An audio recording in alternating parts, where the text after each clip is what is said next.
আসসালামু আলাইকুম সবাইকে শুভেচ্ছা এবং স্বাগত আমাদের এইচএসসি আইসিটি বইয়ের আরেকটি নতুন টপিকে। সো আমরা আজ কথা বলবো জেনেটিক ইঞ্জিনিয়ারিং নিয়ে। সো এই বিষয়টা কি এটা জানার আগে আমরা একটা বিষয় জেনে আসি। তো আপনারা এখানে প্রথমে একটা ছবি দেখতে পাচ্ছেন, এটা হচ্ছে যে ইলিশ মাছের ছবি। সো এখন দেখেন, ইলিশ মাছ হচ্ছে বাংলাদেশে বেশ ভালো উৎপাদন হয়, কিন্তু ভারতে হচ্ছে এটা তুলনামূলক কম উৎপাদন হয়। তো এখন যদি ভারত চায় যে তারা বেশি বেশি ইলিশ মাছ উৎপাদন করতে, তারা যে কাজটা করতে পারে, তারা বাংলাদেশ থেকে এই ইলিশ মাছের ডিএনএ সংগ্রহ করে ওদের ওইখানে যে ইলিশ মাছ আছে তারা ওইখানে হচ্ছে যে ওই ডিএনএ গুলো প্রতিস্থাপন করতে পারে। এর ফলে তাদের দেশে হচ্ছে আপনার ইলিশ মাছটা বেশি উৎপাদন হতে পারে বা হওয়ার পসিবিলিটি আছে। আপনি এখানে আরেকটা ছবি দেখতে পাচ্ছেন, বাঘের ছবি দেখতে পাচ্ছেন। ধরলাম যে বাংলাদেশে ইলিশ মাছ বেশ ভালো উৎপাদন হয়, ধরলাম যে বাংলাদেশে বাঘ কম উৎপাদন হয়। তো এখন আমরা যে কাজটা করতে পারি ওইটা হচ্ছে যে অন্য একটা দেশ থেকে, যে দেশে ভালো বাঘ উৎপাদন হয়, ওই দেশ থেকে ওই বাঘের হচ্ছে যে ডিএনএ সংগ্রহ করে আমাদের দেশে ওই ডিএনএটা এনে আমাদের দেশে বাঘের মধ্যে প্রতিস্থাপন করতে পারি। তাহলে আমাদের দেশে হচ্ছে বাঘের হচ্ছে যে ভালো উৎপাদন হবে। ওকে, আমি আরেকটা চিত্র শেয়ার করছি, আপনারা দেখে বুঝতে পারছেন গাছে কলম করা। তো গাছে কলম কেন করে? ধরেন আপনার পাশাপাশি দুটো গাছ আছে, একটা গাছে ভালো উৎপাদন হয়, আরেকটা গাছে মানে খুব একটা ভালো উৎপাদন হয় না। তো এটা কি করতে পারে যে গাছে কলম করতে পারে, অর্থাৎ যেই গাছে হচ্ছে আপনার কম উৎপাদন হয় সেই গাছে তারা হচ্ছে যে একটা ভালো গাছের ডাল এটাকে কলম করে এনে খারাপ গাছে লাগাতে পারে। এতে করে হচ্ছে যে জিনের যে একটা পরিবর্তন আসবে, এর মাধ্যমে যে গাছে কম উৎপাদন হয় সেই গাছেও কিন্তু ভালো উৎপাদন হওয়ার পসিবিলিটি আছে। এই যে তিনটা চিত্র দেখতে পাচ্ছেন, মূলত আমরা এগুলো কেন করছি? বংশ বৃদ্ধি করার জন্য করছি, রাইট?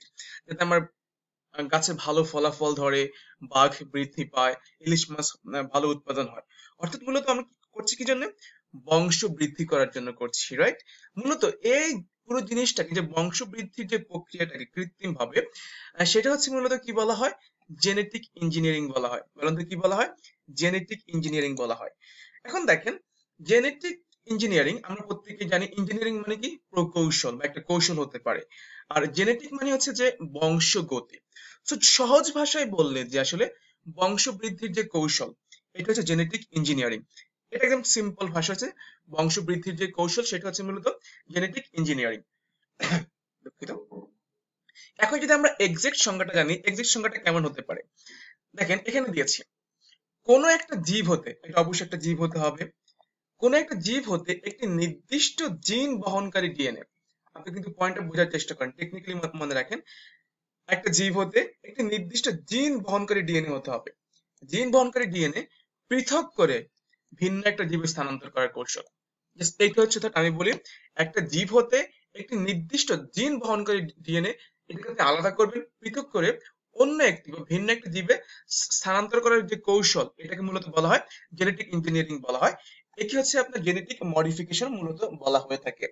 ওকে, আমি আরেকটু সহজ একটি সংজ্ঞা দিই, তাহলে আপনারা সহজে বুঝতে পারবেন।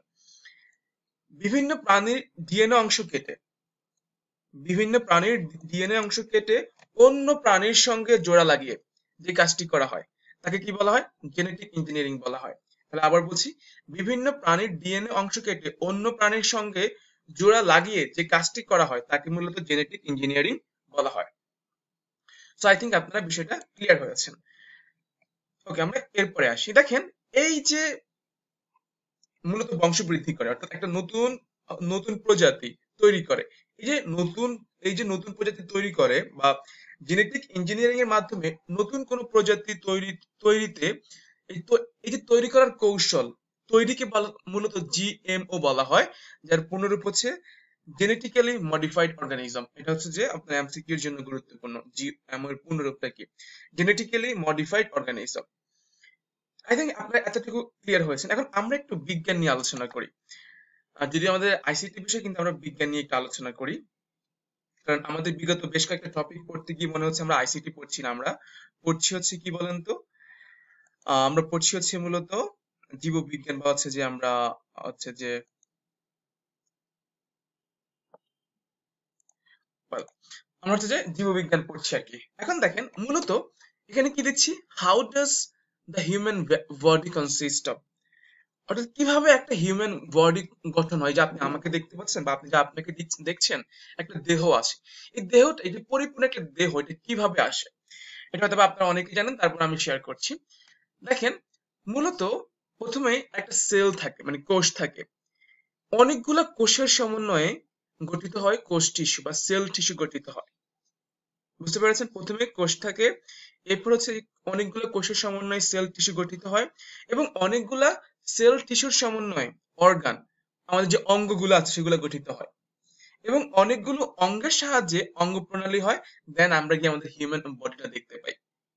আই থিঙ্ক সবাই বুঝতে পেরেছেন। মূলত এইভাবে হচ্ছে একটা হিউম্যান বডি তৈরি হয়। তাহলে আমি যদি আবারও বলি, প্রথমে একটা সেল থাকে, সেল থেকে অনেকগুলো সেলের সমন্বয়ে সেল টিস্যু গঠিত হয়, এবং অনেকগুলো সেল টিস্যুর সমন্বয়ে অর্গান গঠিত হয়, অনেকগুলো অর্গানের সমন্বয়ে অঙ্গ প্রণালী, এরপর মূলত দেহ দেহ গঠিত হয়। এখন দেখেন, এই যে সেলটা, এখন প্রশ্ন হচ্ছে যে সেলটা গঠিত হয় কিভাবে, বা সেলের মধ্যে আরো কি কি থাকে। তো এটা বোঝার জন্য আমরা একটু এই জায়গাটায় আসি। দেখেন, জীবদেহের ক্ষুদ্রতম অংশ হলো কোষ। ক্ষুদ্রতম অংশ বা ক্ষুদ্রতম একক হলো কোষ, যার প্রাণকেন্দ্র হচ্ছে নিউক্লিয়াস। অর্থাৎ কোষেরও আগে, কোষের প্রাণকেন্দ্র হচ্ছে কি, নিউক্লিয়াস।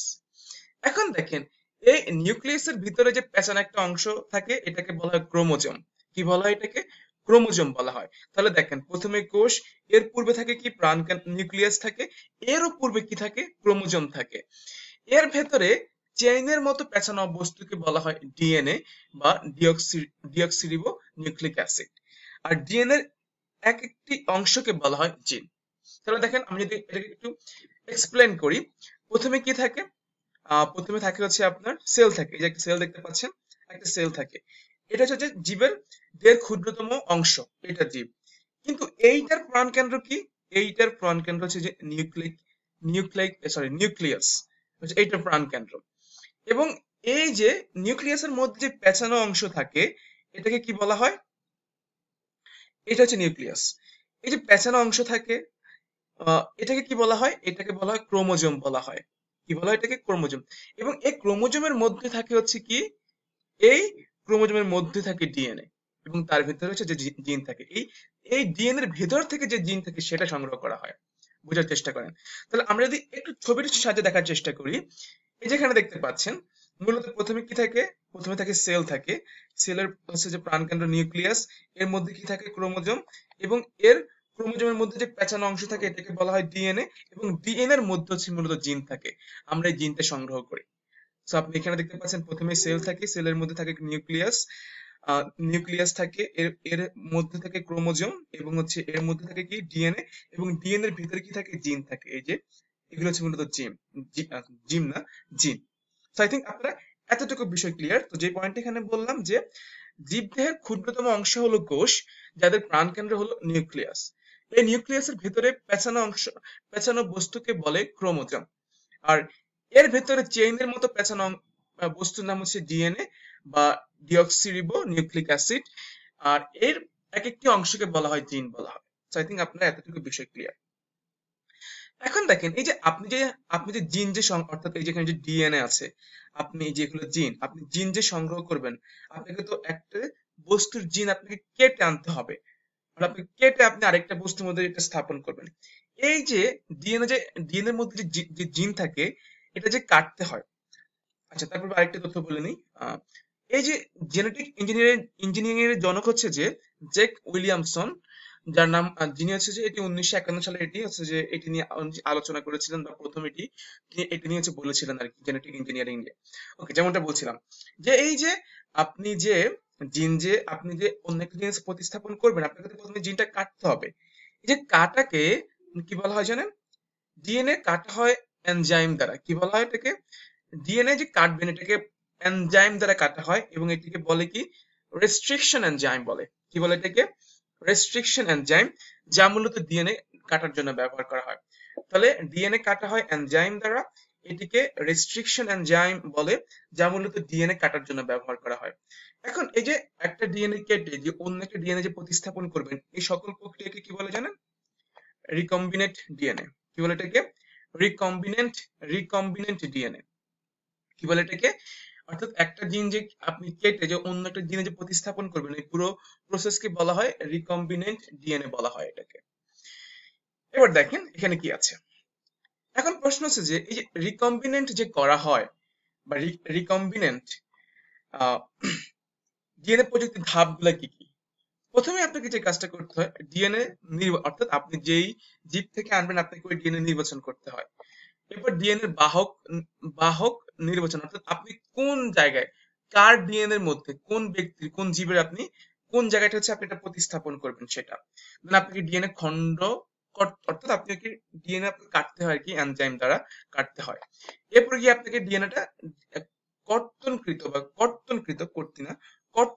ডিএনএ খণ্ড প্রতিস্থাপন অর্থাৎ কর্তন করে আপনাকে প্রতিস্থাপন করতে হয়।